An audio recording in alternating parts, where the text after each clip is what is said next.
Odatiy Toshkent ko'chalarini tasavvur qiling. U yerdan mashina yo'lini olib tashlang. Nima qoladi? Deyarli hech narsa, faqat tor trotuarlar va yo'ldan o'tish uchun peshobodlar qoladi xolos. Shaharda yurganingizda, trotuarlarda siqilishib o'tganingizni eslaysizmi? Svetoforda turganingizda uzoq vaqt kutganingizchi? Velosipedlar uchun bu shahar go'yo ularga nisbatan qarshi qurilgandek. Na trotuarda, na mashina yo'lida yura oladi. Mashinalarga shu qadar o'rganib ketganmizki, ularsiz tasavvur qilish qiyin. Lekin buni o'zgartirish imkoni bo'lsa-chi? Bunga Barselona yechib topgandik. 2014-yil Barselonada havo ifloslanishi jiddiy darajaga yetdi. Tadqiqotlarga ko'ra, 3,5 ming kishining erta o'limiga sabab bo'lgan. Shahar aholisi joylashgan, ko'chalarda mashina soni keskin oshgan, shovqin darajasi ham yuqori bo'lgani sabab, aholining 60% me'yordan balandroq shovqinda yashardi.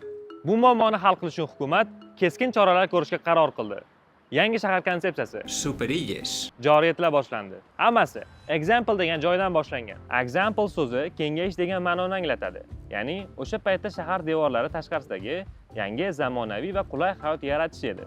Bu hudud 19-asrda arxitektor Ildefons Serda tomonidan loyihalashtirilgan. U har bir blokni kvadrat shaklda qilib, bloklar orasiga keng yo'llar va yashil hovlilarni joylashtirdi. Bunday tuzilma quyosh nuri, shamol va havo aylanishiga yaxshi ish berdi.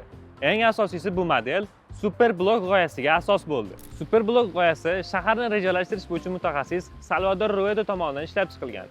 Uning asosiy maqsadi shaharni avtomobillardan tozalab, aholi uchun qulay bo'lgan sharoitni yaratish edi. Rejaning ishlash prinsipi juda ham oddiy. 9 ta kvadrat olinadi va ularning orasida transport harakati olib tashlanadi. Faqat shu hududda yashovchi aholining mashinalari yoki maxsus xizmatlar kira oladi. Qolgan avtomobillar esa tashqi bloklardan foydalanadi. Ichki ko'chalarda esa tezlik 10 km/soat bilan cheklanadi. Yo'l ustidagi parkovkalar yer ostiga ko'chiriladi. Natijalar qanday bo'lganini biz Vitoria-Gasteiz shahridan bilishimiz mumkin. Bu shahar 2008-yildan beri super bloklarni qo'llab keladi. Shahar markazidagi asosiy super blokda piyodalar uchun ajratilgan joy 45% dan 74% gacha oshgan.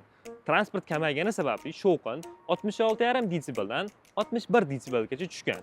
Eng katta natija zararli gazlar 42% ga, changlanish esa 38% ga kamaygan. 2016-yilda sinov tariqasida Poblenou tumanida ishga tushirildi. Bu yerda o'simliklar ekildi, yo'l belgilari, bir nechta o'rindiqlar o'rnatildi. Poblenoudagi eksperiment kutilganidan yaxshiroq natija berdi. Piyodalar soni oshdi, mahalliy kafe va kichik do'konlar takovi jonlandi. Aholining noroziligi sekin-asta ijobiy fikrga almashdi.